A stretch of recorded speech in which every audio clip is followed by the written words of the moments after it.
The Institute for Health and Healing is a comprehensive integrative medicine program at Sutter Health, dedicated to healing people and transforming healthcare. Check us out at myhealthandhealing.org or on Facebook. And this is a question for you, Laury, and it's actually a question that I have too, so I'm glad someone asked it. What practice did you find the most helpful when you lost your home? Do you have microphones there? Great, great. Turn it on.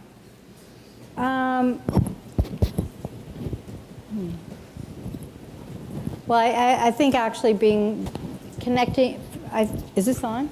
No? Oh. I think Why don't you stand up. Okay, Stand up. That's good. Too short back there. I feel like the first thing was just connecting with other people who are loving. That's what I would say. Then I think breathing, in peace, out calm, and just going towards the resilience. Whatever you resonate with is what to follow. Thank you. Thank you.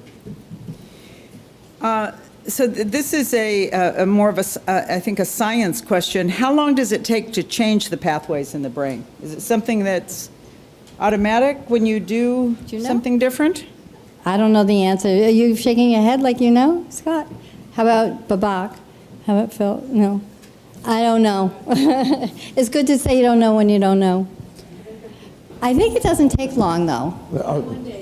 21 days? Okay. Well, that's to build a new habit. That's a new habit. Okay. I like community involvement. Yeah, actually, the research shows all over. Some things are really fast. Yes. Yeah. And some take a lot longer. Yeah. And there's a question of how deep and so forth. Yeah. But the change can actually start to show up right away. So this is a question about the fires, but I think either of you could answer it. In the case of recurring dreams of the fires, how can these mindful techniques be used? In the moment upon wakening or in remembrance?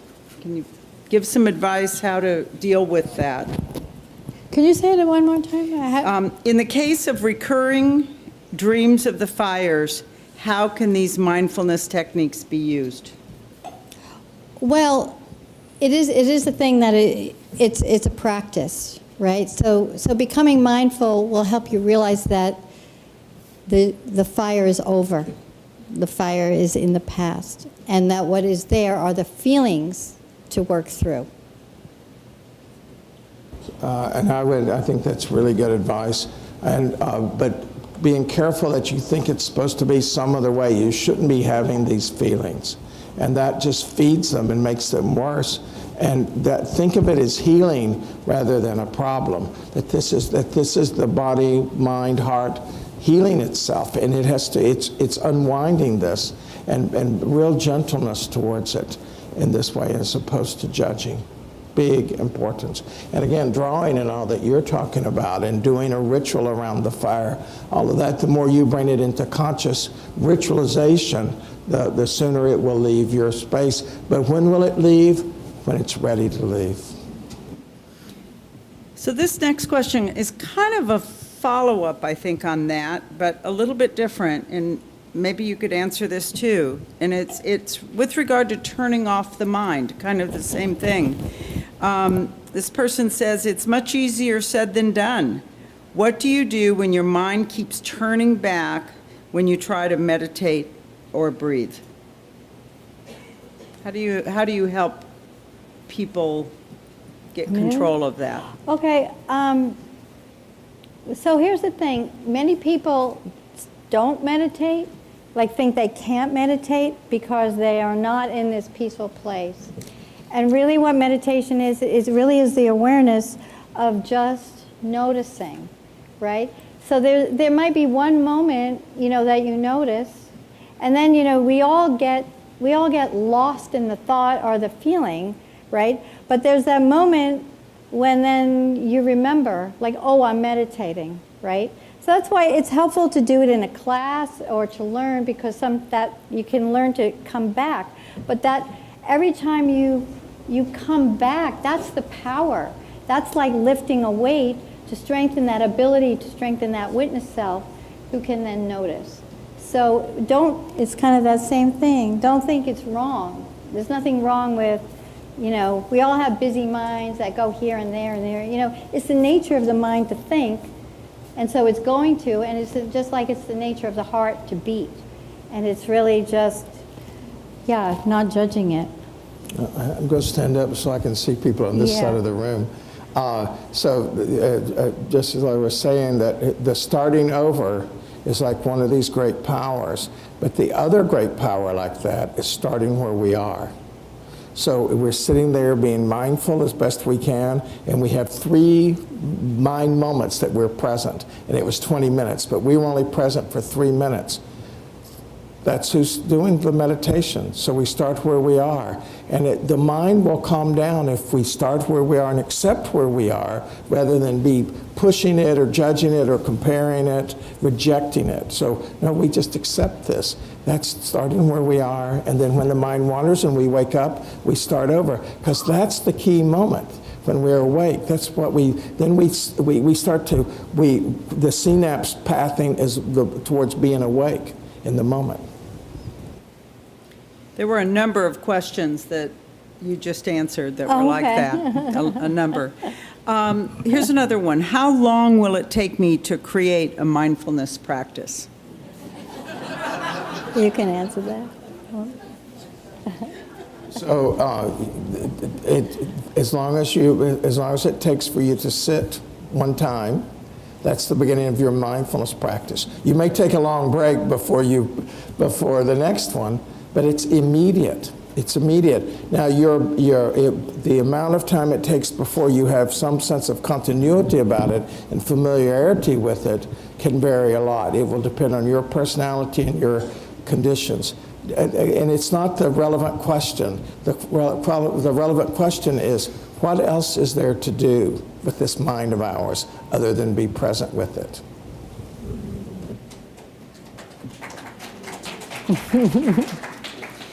There's 2 here. I'm going to read both of them because you can make your answer kind of relate to both. They're very similar. One is very brief, but wait for the second one too. It says, if I am not the star of my soap opera, who is? And the second one says, and this one is maybe a little more personal for both of you, from a personal experience, not general, by placing yourself in the role of teacher, leader, mentor, you have placed yourself in the star role. How often do you struggle with dealing with your personal star self? How has mindfulness significantly reduced it, or has it? Yeah, you go. Who is the star? All these other people in your life are happy to be the star of your movie because they think they're the star of their movie and you're in it. So there's plenty of people who think they're the star of the movie. It is your movie and you have an important role to play, but the movie's just rolling on. It's just rolling on all by itself in that way. But our role, this conscious role of participating, making choice, staying true to our values, makes all the difference. It's a small amount of freedom, but it makes all the difference. And in terms of being in the role, and this, a long time ago, I took 3 renunciations that I talk about in Dancing with Life. One is not being the star of my own movie. The second renunciation was that I will stop as best I am able, measuring the success of my life by how many desires of mine are met. And the third renunciation was I will release my attachment to being right. That's still a big work in process. So did you not hear the second one? So the second one was I will cease measuring the success of my life by defining how well I'm doing by how many of my desires are met. That's a biggie. But these are all part of the ways of stopping to be the star of your own movie. Self-referencing is a drag. And when the ego moves over here and thinks it's not the star, it is so much happier. It's like the puppy dog energy gets to come out in us. It's a drag being responsible for this whole body mind when the ego knows that it's going to fail because you're going to die. So the ego doesn't really enjoy getting to be the center, but it's so wrapped up in it, it takes a while to stop. We have a couple of questions that I'm going to kind of combine. It seems impractical to do mindfulness when I'm stressed. I like to eat. Can I combine eating and mindfulness? Oh. And there's another one that I think goes along with it. When a feeling of, quote, I want to eat something even though I'm not hungry arises, how do I become one with it, calm it, and then release it? So how do you deal with eating and mindfulness? Yeah. Well, I mean, actually, there's a big practice. I'm like, thank you. A big practice is called mindful eating. And so it might take a little while to get there because it's a really slow eating. In fact, when they do teach a lot of mindfulness workshops, they kind of have raisins and go around and, each person gets one raisin. You get to eat one raisin. And first you get to pick it, and then you get to look at it, and you get to smell it. You get to kind of roll it around and see how the texture is. And then eventually, I'm going to hurry up this because we don't have much time. But that's what it's like. Then you get to put it in your mouth, and you get to slowly taste it, and So it takes a long time to eat one raisin in a mindfulness workshop, unless you do it really fast. But so with mindfully, I mean, food is a big topic. So the more you can kind of just breathe and just notice what's in front of you and look at it. You could take what I just described about the raisin and you can make it a little faster. Just to quickly add, so mindful eating, which will help for the second question, you can just say, I'm going to be mindful every time I pick up the cup to have a sip of tea or water, whatever it is. Just that. Or I'm going to be mindful for the first 3 bites. If that turns out to be too challenging, the first 2 bites, or the first 1 bite, or when I first pick up the fork. So you start very small, very small. Don't start with this big accomplishment. And then the second part about what to do when you want to eat when you're not hungry. Who needs to eat? Who needs to eat? There's somebody that needs comfort. Be comforting to that aspect of yourself that needs comforting. And don't judge yourself for the eating. She or he needs comfort, that part of ourselves. And so being very gentle to that, but being mindful the whole time you're doing it. At some point it starts to break it up. But that comfort that's the pivot point. So I think for our final questions, I'm going to combine 4 questions. First I was combining 2. Okay. Now I'm up to 4. But I think it'll give you a way to kind of address it. And obviously a lot of people in the room are wondering about this. So in no order, does meditating in groups improve results? It seemed easier here tonight. I would agree, it was really easy and great. Then, following along, how do I make mindfulness a regular part of my life? Continuing the theme, do you recommend any schedule of mindful breathing? And then finally, how long will it take to create a mindfulness practice? Oh, okay. So, you want to start? Can you wrap those?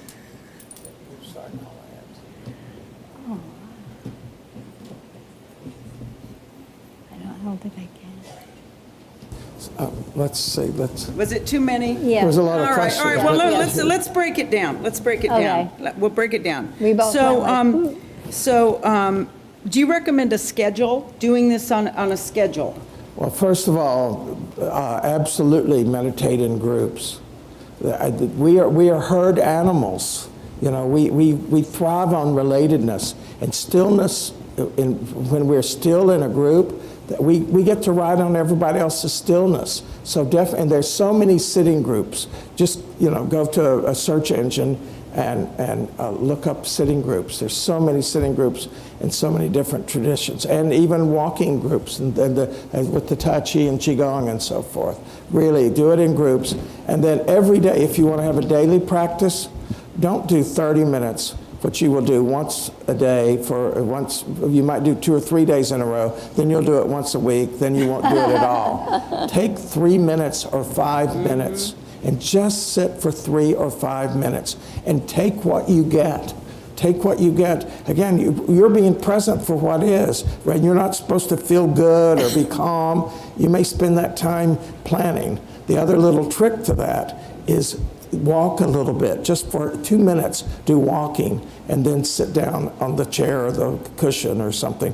Your ego mind will think you're going somewhere, so it'll kind of go along with this, and when you sit down, it's too late.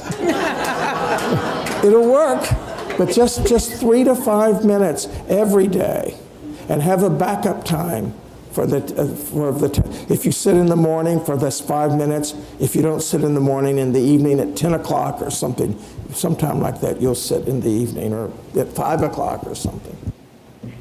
Yeah, I totally, I agree. I do the same, suggest the same kind of thing Phillip said. And then one thing that I find really helpful and kind of changes your day is, you know, when you wake up in the morning and you're like lying in your bed, and a lot of people jump out, a lot of people don't, but I think it's a beautiful time before getting out of bed to just do some mindful breathing, because it really puts a whole different spin on your morning if you wake up, or whenever you wake up. And the same thing about going to sleep. That, you know, people have a lot of sleep issues, and really if you do mindful breathing before you go to sleep, it just helps you let go of all of that stuff. And, you know, whatever your practice is, you know, you learn different ones tonight, but I like the in peace, out calm myself, because it just gets me there. So it's just a simple thing, so you just start to put them in simple ways, natural ways too. There's a chapter in my book, Emotional Clarity. You can look from chaos to emotional clarity. You can just read it standing out there at the table for a moment. And it's called Starting the Day with Clarity. And there's a whole practice in that about how to do all that. She's really right about this. See, I think you did just answer one of the questions, which was, how do I make mindfulness a regular part of my life? That's it. And then... how long will it take? It will take as long as it takes. And that's the last one. That's your koan. Say it to yourself repeatedly. Well, I want to, on behalf of the Institute for Health and Healing, on behalf of the community, I want to thank both of you for this fantastic evening. I want to thank, you know, Judith Tolson and her team for putting this on, and Phyllis Neufstetter, did I pronounce it right? Neufstetter, who endowed this program so all of you could be here tonight. And thank you all for coming, and peace, breathe in peace, breathe out calm. Yes.